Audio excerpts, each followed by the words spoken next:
Estás escuchando el libro más vendido. De esto contarás a tus hijos y tus hijos a sus hijos y sus hijos a la otra generación. Hola amigos, bienvenidos a esta serie donde viajamos a través del tiempo para volver a los acontecimientos plasmados en el libro que obtuvo más copias que ningún otro en la historia, la Biblia. El episodio número 29 es un ejemplar con solo 3 capítulos, pero con un mensaje contundente que, al igual que los demás profetas de esta sección, se basa en un mensaje de advertencia a la destrucción, llamado al arrepentimiento y la misericordia que llevará el Dios de Israel con la restauración. Joel tiene 2 ejes particulares en esta profecía: 4 especies de langostas que dejarán una profunda hambruna, y la promesa del Espíritu derramado como una pieza para la restauración de un pueblo.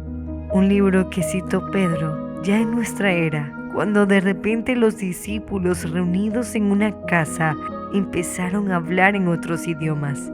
Con los cinturones ajustados, iniciemos este recorrido.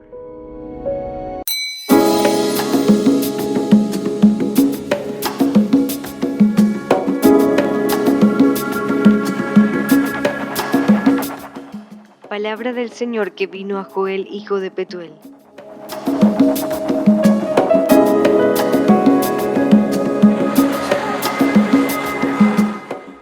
Yahvé es Dios. Así se traduce del hebreo al español el nombre Joel.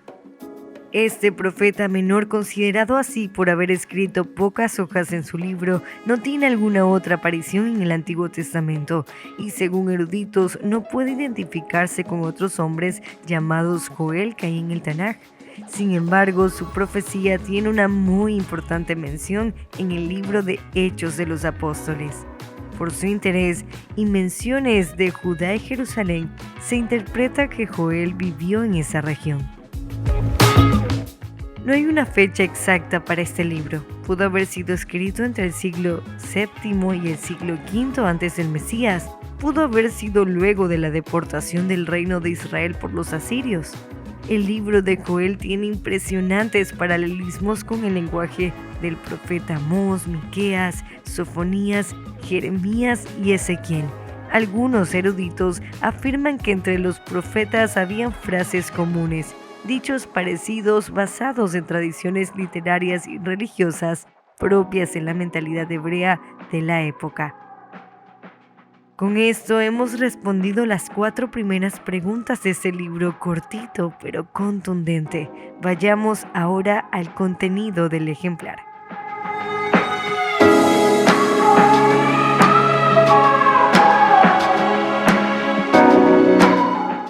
El Señor, solícito por su tierra, perdonará a su pueblo.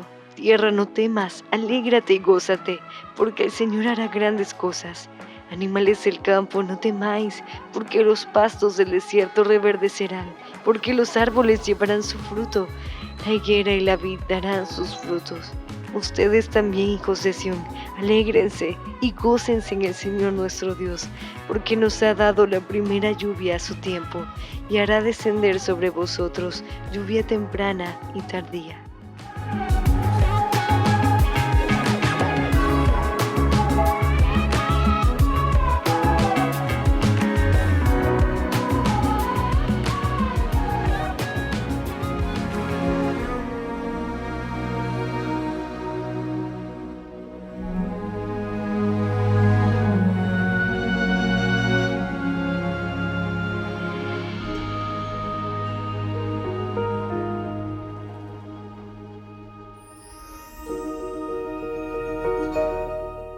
El libro de Joel se divide en 3 secciones. Del capítulo 1 al 2, verso 11, se encuentra la sección profética en la que narra la destrucción de Israel por grandes imperios en la tierra. En la segunda sección expresa un profundo llamado al arrepentimiento a jóvenes, borrachos, agricultores y sacerdotes. A diferencia de las otras profecías, en esta no hay una acusación a las naciones de alrededor. y la tercera sección incluye las promesas de restauración a Israel y la bendición a esta nación luego del juicio y del arrepentimiento.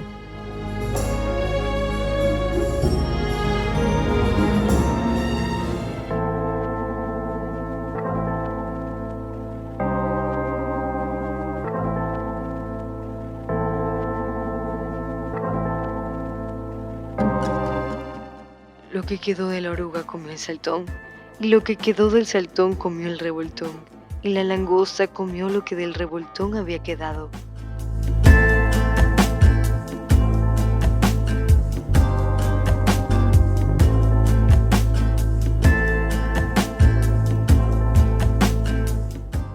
La sección profética del libro de Joel consiste en 3 secciones: las plagas de langostas, las características de los imperios y las señales de los últimos tiempos, el día de juicio grande y espantoso. Hay 4 especies de langostas: la oruga, el saltón, el revoltón y la langosta. La interpretación rabínica señala que la oruga tiene como característica cortar las hojas y por eso representa al imperio de Babilonia, ya que llega a ser grande dividiendo naciones. El saltón, una especie que se caracteriza por andar en enjambres, es decir, grandes multitudes, representa al imperio persa. El revoltón, un tipo de langosta que se caracteriza por tener una lengua que lame, y esta representa a Grecia, quien por su actividad filosófica y oralidad dejó un fuerte legado cultural y que fue absorbido por Roma. Por último, la langosta, una especie que devora y consume todo, y ese es el Imperio Romano. Daniel también utilizó imágenes de animales para representar a estos 4 imperios. Juan, en el libro de Apocalipsis, repetirá muchas de las descripciones de Joel. En esta sección también hallamos la profecía explícita del incendio del templo, en el versículo 3 del capítulo 2. Delante de él consumirá fuego. Tras él abrazará llama, como el huerto del Edén será la tierra delante de él, y detrás de él como desierto asolado, ni tampoco habrá quien de él escape.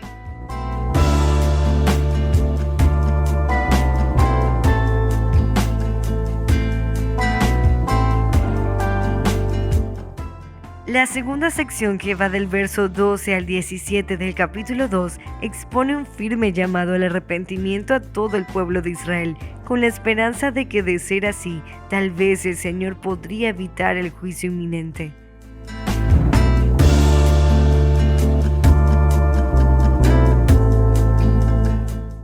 Por eso pues ahora dice el Señor: conviértanse a mí con todo vuestro corazón, con ayuno, lloro y lamento.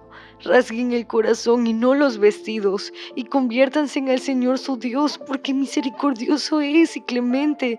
Él es tardo para la ira y grande en misericordia, que se duele del castigo. Tocad trompeta en Sión, proclamad ayuno, convocad asamblea, reunid al pueblo, santificad la reunión, juntad a los ancianos, congregad a los niños y a los que maman. Salga de su cámara el novio y de su tálamo la novia. Entre la entrada y el altar, lloren los sacerdotes, ministros del Señor, y digan: perdona, oh Señor, a tu pueblo, y no entregues al oprobio tu heredad, para que las naciones se enseñoreen de ella. Porque han de decir entre los pueblos: ¿dónde está su Dios?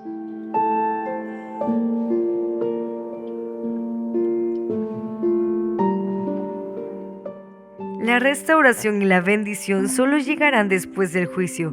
Dios volvería a dar pan, mosto y aceite.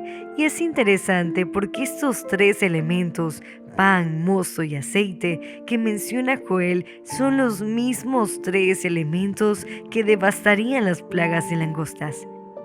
El Señor sacaría a su pueblo de las naciones, el cual dispersó en el exilio asirio y posteriormente babilonio, lo que habla de una restauración no solo espiritual, sino también física.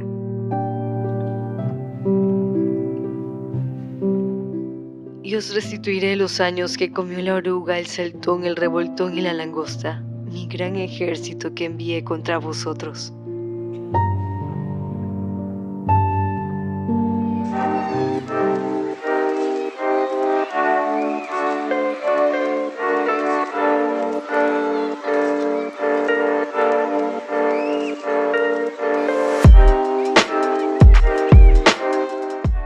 La profecía de Joel se narra linealmente en cuanto a los acontecimientos que predice. Primero las plagas, la llegada de los 4 imperios y luego el derramamiento del Espíritu. La pregunta aquí es, ¿a qué se refiere Joel con derramar el Espíritu? Y después de esto derramaré mi espíritu sobre toda carne, y profetizarán vuestros hijos, vuestras hijas, vuestros ancianos soñarán sueños, y vuestros jóvenes verán visiones. Estas mismas palabras, Pedro, el discípulo de Jesús, las ve cumplidas en el acontecimiento que narra el capítulo 2 del libro Hechos de los Apóstoles. Los discípulos y seguidores del Mesías, luego de que ascendiera al cielo, esperaban durante la fiesta del Pentecostés o Shavuot la promesa que el Maestro había mencionado cuando dijo que era mejor que Él se fuese porque vendría el Espíritu que los llevaría a toda verdad. De repente, mientras ellos esperaban, vino del cielo un estruendo como de un viento recio que soplaba en medio de la reunión. Y los discípulos empezaron a hablar en otros idiomas, otras lenguas extranjeras, árabe, cretense, asiático, idioma medo, parto. Estaban en Jerusalén extranjeros de estas ciudades. Y es luego de esto que Pedro cita al profeta Joel. El libro Hechos de los Apóstoles lo narra así.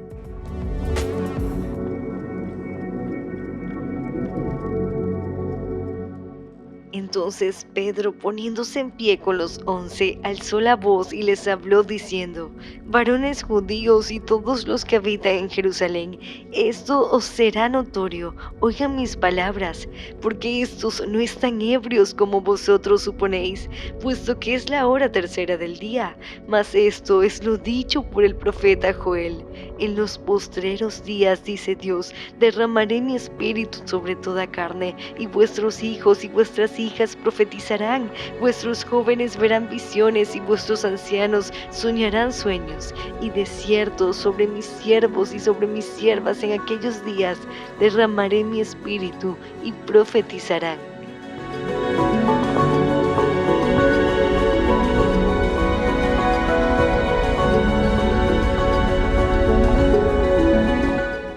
¿Qué había en la mente de Pedro? El derramamiento del Espíritu era el cumplimiento de la profecía de Joel de restauración al pueblo de Israel, de las tribus dispersas en otras naciones que ahora ya hablaban otras lenguas. Por eso, los discípulos en ese entonces empezaron a hablar las maravillas de Dios, como lo dice Hechos 2, que no es más que una referencia a la Torá, los 5 primeros libros de la Biblia, llamados Maravillas de Dios por el rey David. Es decir, cuando Pedro y los discípulos esperaban la venida del Espíritu, esperaban en realidad el cumplimiento de Joel capítulo 2, la reunificación de las 12 tribus. Y es por eso que luego de citarla, explica que Jesús de Nazaret era el Mesías que estaban esperando. Llama al arrepentimiento y les dice que luego de eso ellos recibirían el don del Espíritu, que no es más que un nuevo corazón con los mandamientos escritos en él. Y muchos, como 13,000 de todos esos extranjeros, que no eran más que ovejas dispersas en otras naciones, se añadieron a la fe de los apóstoles. Probablemente judíos o israelitas descendientes de otros que habían migrado a diferentes naciones, tal vez durante el exilio, porque estaban celebrando una fiesta del Señor, Pentecostés, Shavuot, como está en la Torá.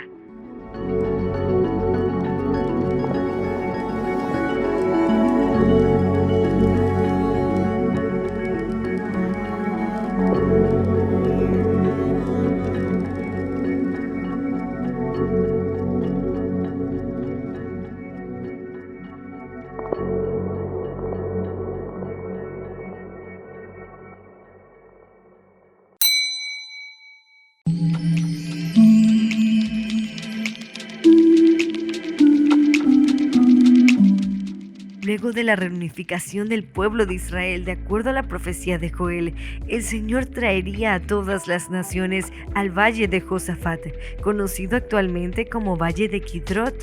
y allí el Señor establecería un juicio por toda la destrucción que provocaron a Israel. El Señor literalmente rugirá desde Sión y dará su voz desde Jerusalén, y temblará los cielos y la tierra, pero el Señor será la esperanza de su pueblo y la fortaleza de los hijos de Israel.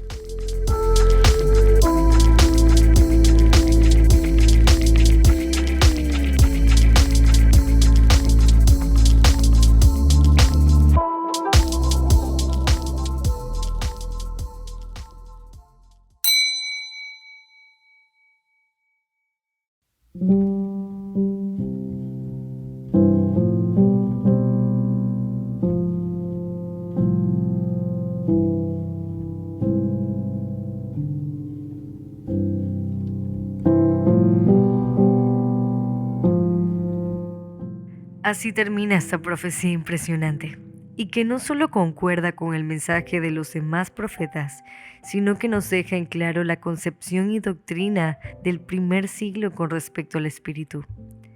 Por eso Yeshua, su nombre en hebreo, dijo según el relato de Juan: conviene que yo me vaya, porque vendrá el Espíritu de verdad. ¿Y qué es la verdad? David lo definió en el Salmo 119 como la suma de tus palabras. Entonces, una vez llegado el Mesías que traería a las ovejas dispersas de Israel, vendría el Espíritu que volvería a poner sus mandamientos en el corazón, la verdad. Podríamos considerar el acontecimiento de hechos como las lluvias tempranas, pero ahora faltarían las tardías para concluir con el cumplimiento de la profecía de Joel y de todas las profecías de restauración de Israel, los 12 hijos de Jacob. Sería impresionante pensar que si tú y yo estamos entendiendo este libro redactado hace miles de años como nunca antes fue comprendido en la historia, somos parte tal vez de las lluvias tardías donde jóvenes, ancianos, esos extranjeros como los que estaban en Pentecostés, esos extranjeros que no hablan hebreo sino español, están entendiendo las maravillas de Dios, sus mandamientos, su pacto, su espíritu. Ahora entiendo por qué tuvo que traducirse a miles de idiomas este libro.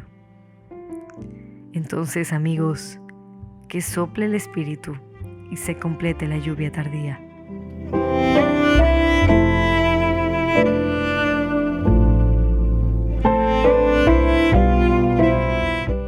Porque aquí en aquellos días y en aquel tiempo en que haré volver la cautividad de Judá y de Jerusalén, reuniré a todas las naciones y las haré descender al valle de Josafat, y allí entraré en juicio con ellas a causa de mi pueblo y de Israel mi heredad, a quien ellas se esparcieron entre las naciones.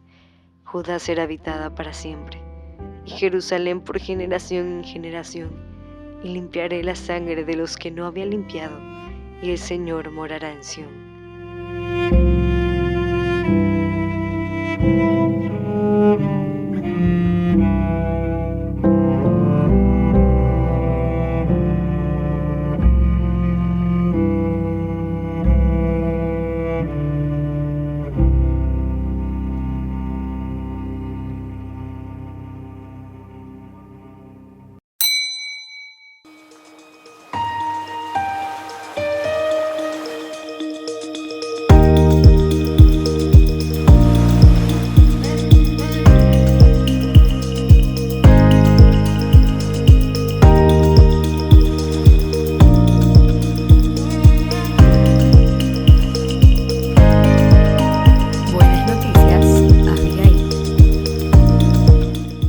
Hasta aquí el episodio número 29, ya estamos muy cerca de llegar a la mitad del libro más vendido.